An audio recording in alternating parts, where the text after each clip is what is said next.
இந்திய மஜ்லிஸ் இத்திஹாதுல் முஸ்லிமீன் கட்சியினுடைய தேசிய தலைவர் நாடாளுமன்ற உறுப்பினர் பாரிஸ்டர் அசதுதீன் உவைசி அவர்கள் இப்பொழுது உரையாற்றுகிறார்கள்.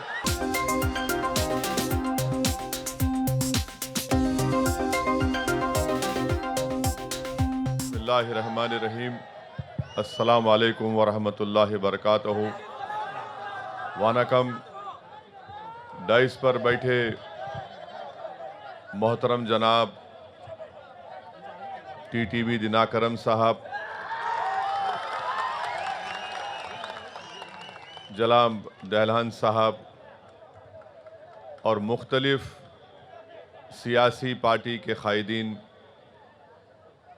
मैं मोहतरम जनाब टीटीवी दिनाकरन साहब का शुक्रिया अदा करता हूं, उनको थैंक्स कहता हूं कि उन्होंने मजलिस इत्तेहादुल मुस्लिमीन को अपने अलायंस का हिस्सा बनाया और हमको 3 असम्बली सीट इस अलायंस में दी।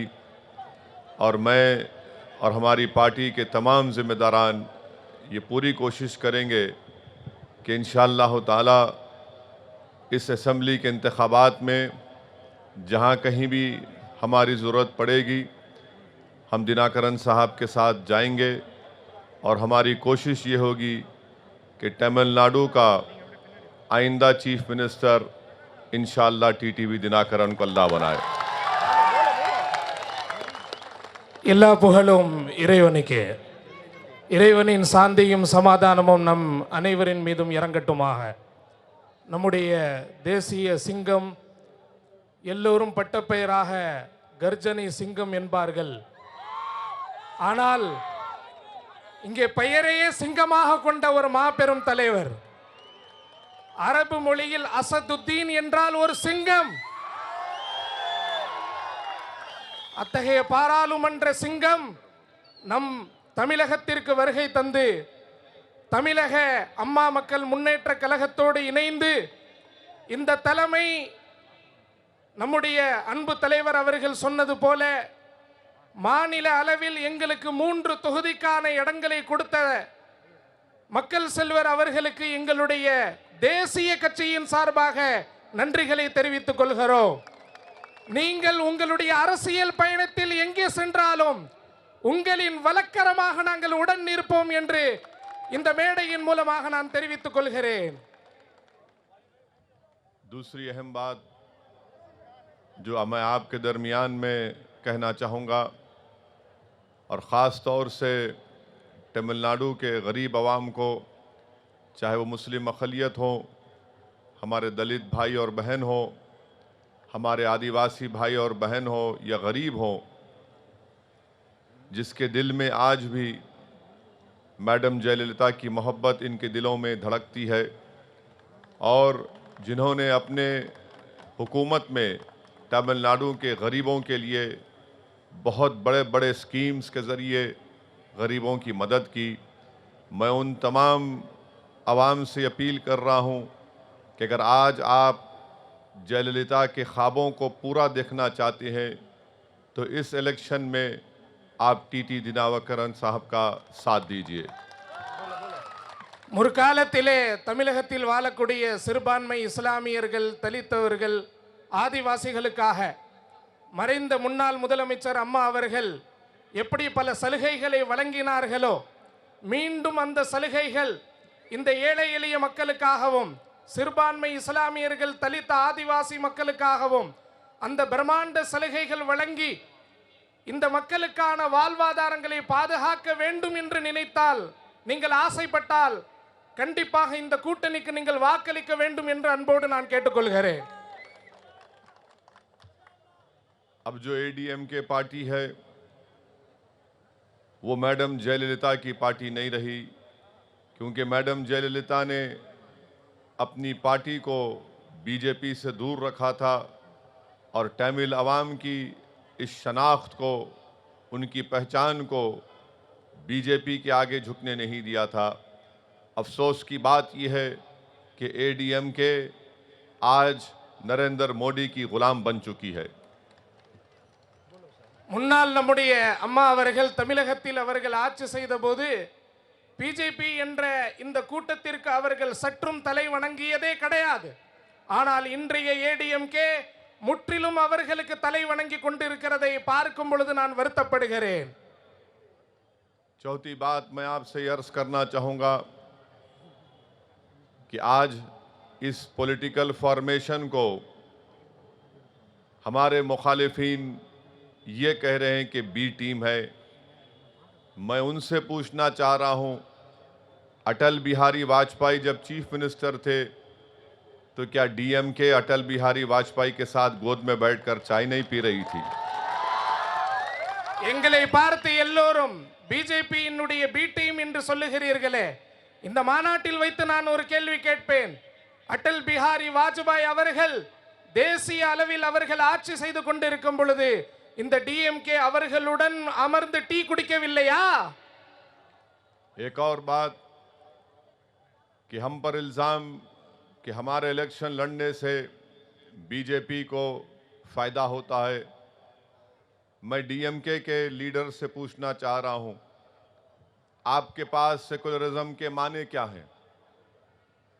நான் இந்த டிஎம்கே அரசியல் தலைவர்களிடம் நான் கேட்க விரும்புகிறேன். செகுலரிசம் என்று நீங்கள் சொல்லுகிறீர்களே, அதை கொண்டு நீங்கள் என்ன சொல்ல வருகிறீர்கள்? உங்கள் கருத்து என்ன?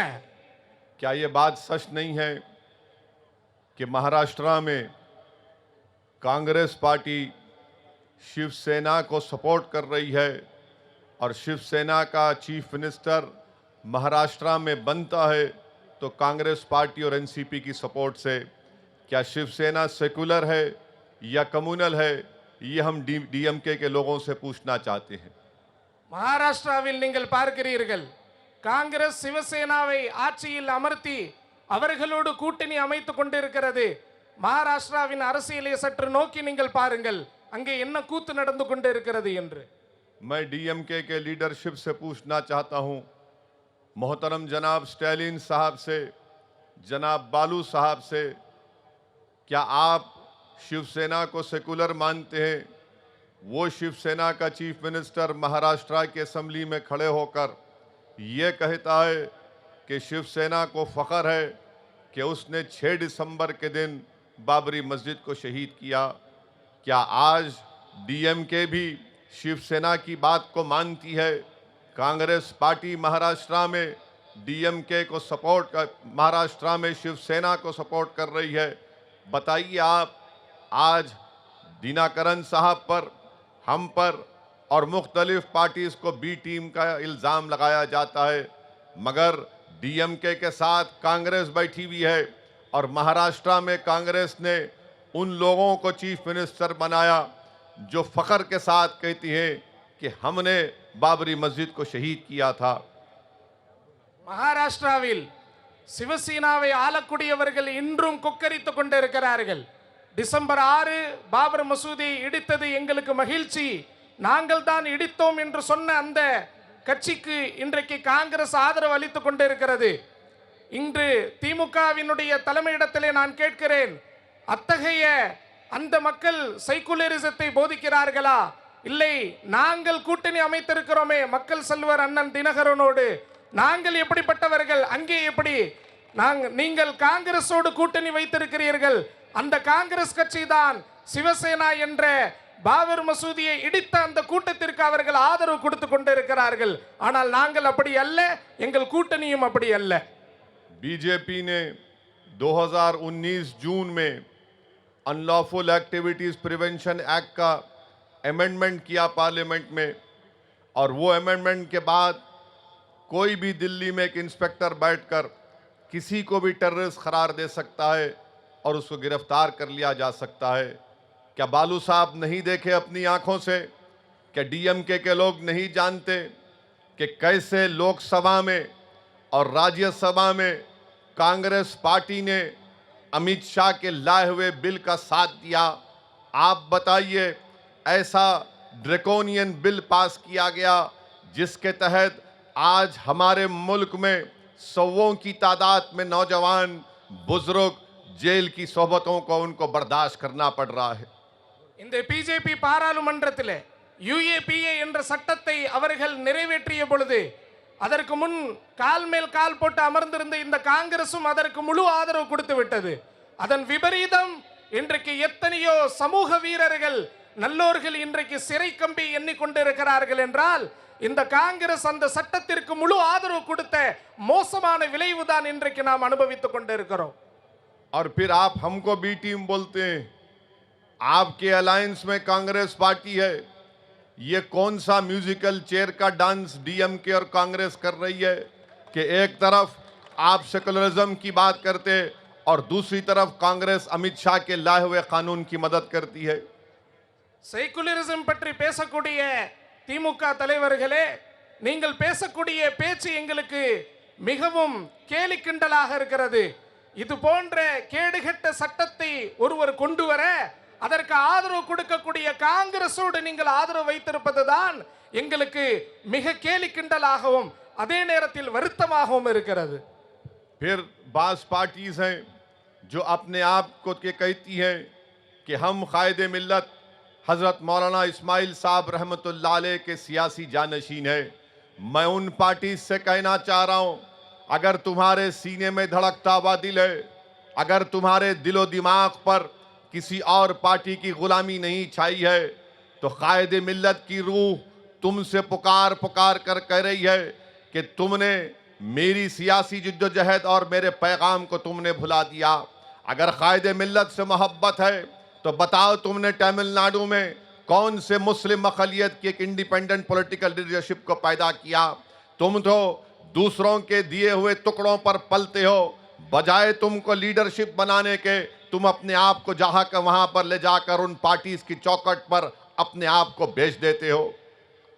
காயிதே மில்லத் இஸ்மாயில் சாப் போன்ற சமுதாய தலைவர்கள் இந்திய பாராளுமன்றத்தை அசைத்து பார்த்த அந்த தலைமையினுடைய வழியில் வந்தவர்கள் என்று சில இஸ்லாமியர்கள் சொல்லிக்கொண்டு இவர்கள் செய்யக்கூடிய இந்த செயலை பார்க்கும் பொழுது உண்மையாகவே காயிதே மில்லத் அவர்கள் இன்றைக்கு உயிரோடு இருந்தாலும் அவர்களும் வேதனைப்படுவார்கள்.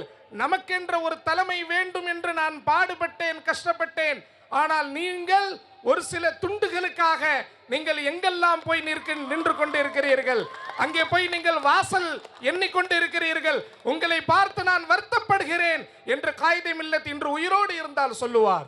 मैं आपसे वादा कर रहा हूं कि इंशाअल्लाह ताला तमिलनाडु की सियासत में मजलिस इत्तेहादुल मुस्लिमीन कायदे मिल्लत के उन तमाम अधूरे ख्वाबों को पूरा करेगी.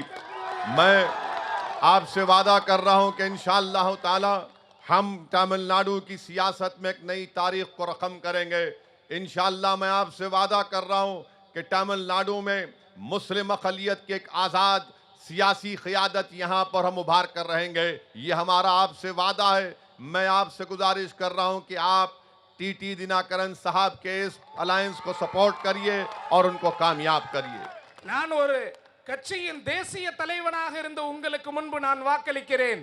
அன்பு தலைவர் அவர்கள் சொல்லுகிறார்கள், அந்த காயிதே மில்லத் அவர்கள் எந்த திட்டங்களை உள்ளத்தில் வைத்திருந்தார்களோ, எந்த திட்டங்களை சமூகத்தில் வழி நடத்தினார்களோ, அந்த திட்டத்தை நிகழ்காலத்திலே கொண்டு வர வேண்டும் என்றால் எங்களுடைய தேசிய கட்சியை இந்த தமிழகத்தில் நீங்கள் கொண்டு வாருங்கள்.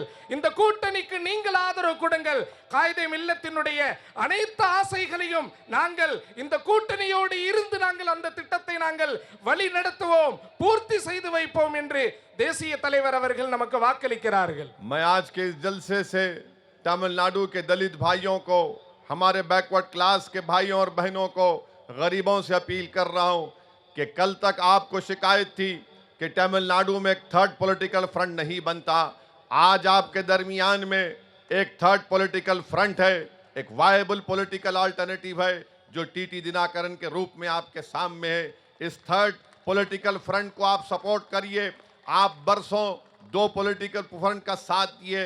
एडीएम के अब जयललिता और अन्ना के ख्वाबों की पार्टी नहीं रही, ये तो मोदी की पार्टी बनकर रह गई. மக்கள் செல்வன் அண்ணன் டிடிவி தினகரன் அவர்கள் உருவாக்கிய இந்த கழகத்தோடு நாங்கள் இணைந்திருக்கிறோம். எங்களுடைய இந்த கூட்டணி உண்மையாகவே உங்களுக்கு மிகப்பெரிய பிரகாசமான தமிழகத்தை உருவாக்கி தரும். நான் இங்கே தெள்ள தெளிவாக கூறுகிறேன், இங்கே ஆளக்கூடிய கட்சியும் இங்கே இருக்கக்கூடிய எதிர்க்கட்சியும் உண்மையாகவே அறிஞர் அண்ணாவுடைய வழியை விட்டு மாறி இந்த தேசிய மோடியினுடைய வழியில் இந்த இரண்டும் போய்க்கொண்டு இருக்கிறது. ஆனால் எங்கள் கூட்டணி அவ்வாறு அல்ல. நாங்கள் முற்றிலும் மாறுபட்ட கோணத்திலே மிகப்பெரிய பிரகாசமான உலகத்தை இந்த மாநிலத்தில் நாங்கள் உருவாக்கி காட்டுவோம். मैं एक और बात, अहम बात आपको बताना चाहता हूं. மிக முக்கியமான இன்னொரு செய்தியை உங்களுக்கு முன்பு நான் சொல்ல விரும்புகிறேன். तमिलनाडु में मुस्लिम अक़लियत को एक क्रेडिबल पॉलिटिकल अल्टरनेटिव की ज़रूरत है. तमिलनाडु में मुस्लिम माइनॉरिटी, दलित्स और आदिवासी और बैकवर्ड क्लास के लोगों के लिए एक लीडरशिप की ज़रूरत है. आज से 1.5 या 2 महीने पहले डीएमके के माइनॉरिटी प्रेसिडेंट हैदराबाद को मेरे से मिलने आए थे. இன்றைக்கு தமிழகத்தில் வாழக்கூடிய இஸ்லாமியர்கள், தலித் மக்கள், சிறுபான்மை மக்கள் அனைவர்களுக்கும் சமுதாய வழிகாட்டி உண்மையாகவே தேவைப்படுகிறது. சில நாட்களுக்கு முன்பு, 1.5 மாதங்களுக்கு முன்பு தமிழகத்தின் சிறுபான்மை துறையில் பொறுப்பாளராக இருக்கக்கூடிய அன்பு சகோதரர் என்னிடத்தில் வந்தார்கள். मेरे घर को आए, हमारे मेहमान थे. हमने बड़ी मोहब्बत और इज्जत के साथ उनसे पेश आए, क्योंकि ये हमारा तरीक़ा है, यही हमारी तालीमात है कि घर को अगर दोस्त या दुश्मन आए तो उसको इज्जत से उससे बर्ताव करो. சிறுபான்மை துறையில் இருந்த அண்ணன் அவர்கள் ஹைதராபாத்திற்கு என் இல்லத்திற்கு விருந்தாளியாக வந்தபோது அவர்களை நான் மரியாதையோடு கண்ணியத்தோடு வரவேற்று அவர்களை நான் கண்ணியப்படுத்தி என் இல்லத்தில் அமர வைத்து நான் பேசினேன். मेरे को आकर कहा कि उनका एक यहाँ पर चेन्नई में माइनॉरिटीज़ का एक जलसा होने वाला है, और कहा कि हमारे लीडर स्टालिन बहुत आपको स्पेसिफिकली दावत दिए कि आप कैसा भी चेन्नई को इस मीटिंग में आइए. मैंने कहा मैं मसरूफ़ हूँ, मैं उत्तर प्रदेश में मेरा प्रोग्राम था, वहाँ पर हमारे अलाई हैं जनाब राजबर साहब. तो इन्हों इसरार करे, इंसिस्ट करे, बार बार इंसिस्ट करे कि नहीं नहीं आप कैंसल करो प्रोग्राम और हमारी मीटिंग में शिरकत करो. मैं उनसे कहता रहा कि मैं नहीं आ सकता हूँ, मगर खैर बहुत मजबूर करे. जब कोई मेहमान हमारे घर को आ जाता है तो हमारी तालीम यह है कि हमको उनकी इज्जत करना पड़ता है. इसीलिए मैंने अपना प्रोग्राम, तयशुदा प्रोग्राम को कैंसल किया और उनसे कहा कि ठीक है साहब, मैं आपकी इस फलां तारीख को आपके इस प्रोग्राम में आता हूँ. அவர்கள் என் இல்லத்தில் வந்து என்னிடத்திலே மிக அதிகமாக என்னிடத்திலே கெஞ்சினார்கள். நீங்கள் எங்களுடைய தலைவர் ஸ்டாலின் அவர்கள் தமிழகத்தில் நடத்தக்கூடிய சிறுபான்மை மாநாட்டிற்கு நீங்கள் கண்டிப்பாக கலந்து கொள்ள வேண்டும் என்று அவர்கள் என்னை ரொம்பவும் வற்புறுத்தினார்கள். நான் சொன்னேன், எனக்கு உத்தரப்பிரதேசத்தில் மிக முக்கியமான நிகழ்ச்சிகள், அங்கே நான் அப்பாயின்மெண்ட் கொடுத்து விட்டேன், அங்கே நான் வாக்குப்பட்டு விட்டேன், அங்கே செல்ல வேண்டும் என்று எவ்வளவோ கூறினேன். ஆனால் அவர்கள் கண்டிப்பாக கலந்து கொண்டே ஆக வேண்டும் என்று என்னை வற்புறுத்திய போது, என்னிடம் வரக்கூடிய விருந்தாளி என்னை வற்புறுத்திய அன்பாக பாசமாக என்னை அழைத்த போது நான் அன்பாக அந்த அழைப்பை நான் ஏற்றுக்கொண்டேன். हैदराबाद से चेन्नई गए, खुद अपने टीवी चैनल पर मेरे वीडियो विजुअल्स दिखाए. ஹைதராபாத்திலிருந்து சென்னைக்கு வந்தோம். அந்த வீடியோவில் என்னை காட்சி அளிக்கப்பட்டது. எல்லோரும் என்னை பார்த்தார்கள். उनके टीवी चैनल पे அவர்களுடைய சேனலிலே அவர்கள் அதை காட்சியாக காட்டினார்கள். और उसके 2 घंटे के बाद बोल दिए कि मैं ओवैसी से मिला ही नहीं.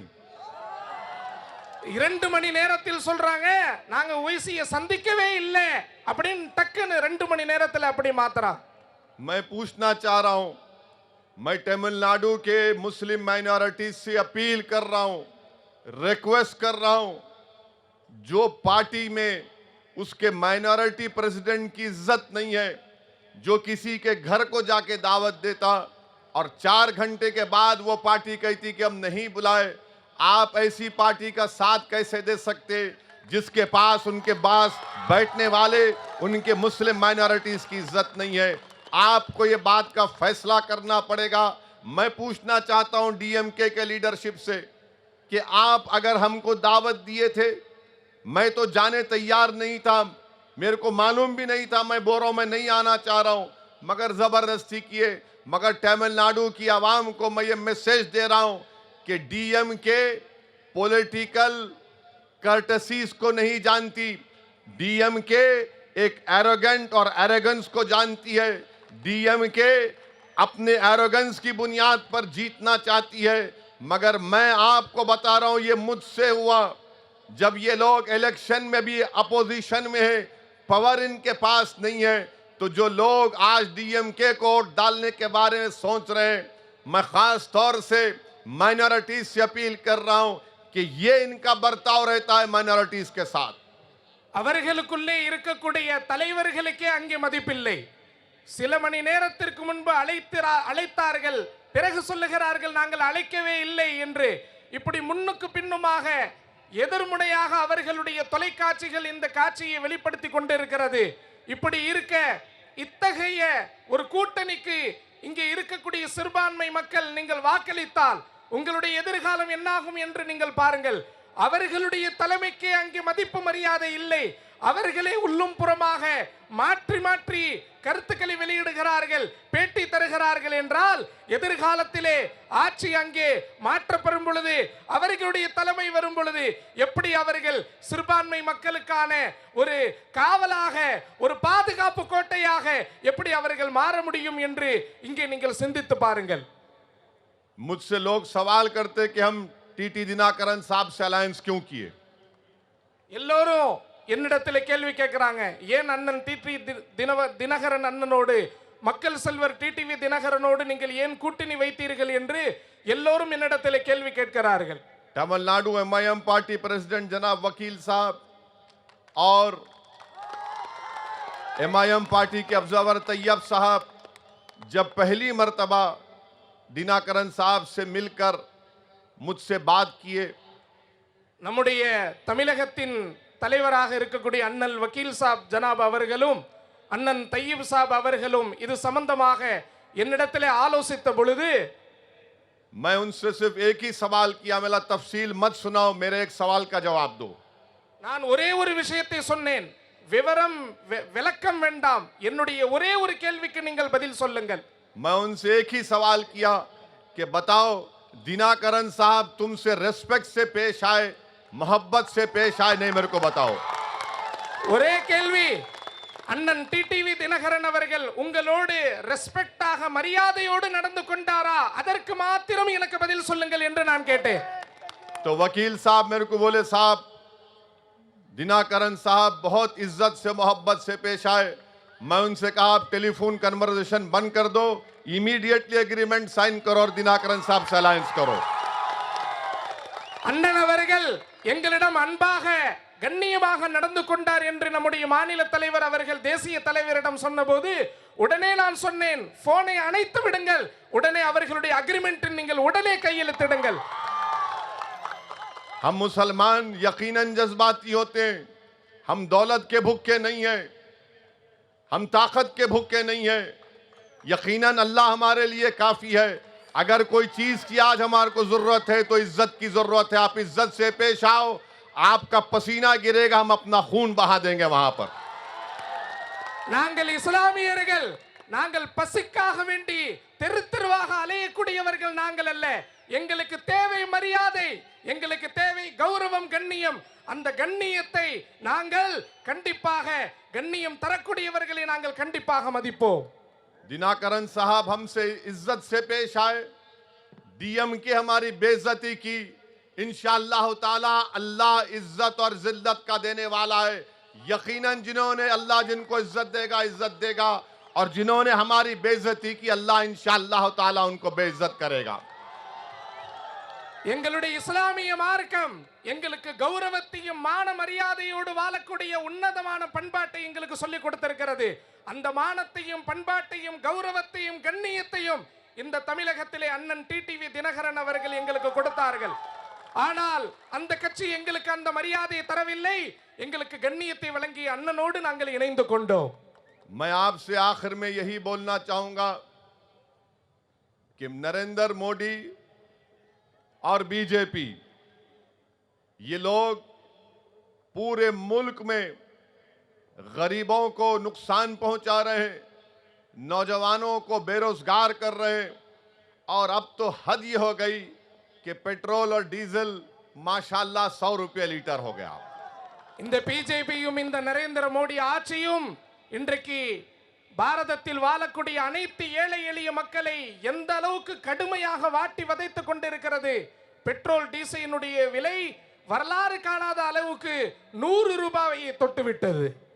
CAA का अनकॉन्स्टिट्यूशनल कानून बीजेपी की हुकूमत ने अपनी ब्रूट मेजॉरिटी के ऊपर लोकसभा और राज्यसभा में पास किया, मगर आपने देखा, सारी दुनिया ने देखा कि रब्बुल आलमीन का बहुत बड़ा करम रहा कि बीजेपी के 300 MP के सामने हमने बता दिया कि जिस तरह महात्मा गांधी ने सफेद फार्म साउथ अफ्रीका के काले कानून को फाड़ा था, हमने मोदी की आंखों में आंखें डालकर कहा कि ये तुम्हारा कानून हमको मंजूर नहीं है, और CAA कानून को हमने फाड़ कर पूरे मुल्क को पैगाम दिया, ये अनकॉन्स्टिट्यूशनल कानून है जो मजहब की बुनियाद पर बनाया गया है।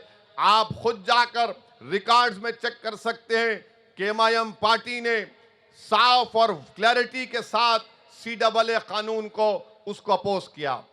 CAA என்ற கொடிய சட்டத்தை பிஜேபி அரசாங்கம் தன்னுடைய 300 உறுப்பினர்களுடைய கையெழுத்தோடு என்றைக்கு பாராளுமன்றத்தில் அவர்கள் கொண்டு வந்தார்களோ அன்று இருந்த அனைத்து 300 உறுப்பினர்களுக்கு மத்தியிலே உலகத்தினுடைய அனைத்து தொலைக்காட்சிகளும் அதை பரபரப்பாக்கின. அந்த காட்சியை நீங்கள் எல்லோரும் தொலைக்காட்சி வாயிலாக நீங்கள் பார்த்தீர்கள். அந்த சட்டத்தை முற்றிலுமாக அந்த பாராளுமன்றத்திலேயே அந்த சீட்டை கிழித்து இந்த சட்டத்தை தவிடுபொடி ஆக்கினோம். அதை உலகமே கண்கூடாக பார்த்தது. எங்களுடைய கொள்கை அதான். அந்த சட்டத்தை ஒருபோதும் இந்த பாரதத்திலே நிலை பெற நாங்கள் விடவே மாட்டோம். मैं दिनाकरन साहब का शुक्रिया अदा करता हूं कि उन्होंने तमाम छोटे बड़ी पार्टीज को जमा किया। वो तमिलनाडु में एक ऐसा बाग बनाना चाहते हैं जिसमें हर किस्म का फूल हो, और उस फूल की खुशबू इंशाअल्लाह पूरे तमिलनाडु में फैलेगी। நம்முடைய மக்கள் செல்வன் அண்ணன் டிடிவி தினகரன் அவர்கள் அனைத்து தரப்பு மக்களையும் இங்கே ஒன்றிணைத்திருக்கிறார்கள்.